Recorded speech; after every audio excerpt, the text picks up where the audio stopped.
dit un entretien exclusif. Bonsoir madame. Bonsoir. Et bienvenue ici au Journal Afrique de TV5 Monde.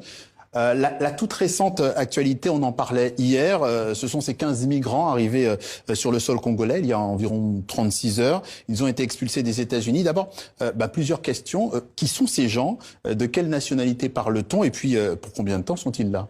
Bon, ce sont des demandeurs d'asile qui se sont retrouvés aux États-Unis et dans le cadre d'un accord entre les services de migration des États-Unis d'Amérique et la République démocratique du Congo, on a convenu de pouvoir les recevoir temporairement. Il s'agit de 3 pays d'Amérique latine et pour l'instant, nous, on collabore avec les États-Unis d'Amérique et notamment l'Organisation internationale des migrations pour pouvoir accueillir ces migrants de manière temporaire, le temps qu'on puisse trouver d'autres alternatives et pouvoir les orienter vers d'autres pays d'accueil. De quelle nationalité parle-t-on? Il y en a ces 3 pays, si mes souvenirs sont bons... Ah, vous le savez pas pour l'instant? Non, Vous revenez pas? Bon. Ils sont là pour combien de temps? Vous avez dit que c'est une phase de transition. C'est une phase de transition. C'est-à-dire, oui, à peu près?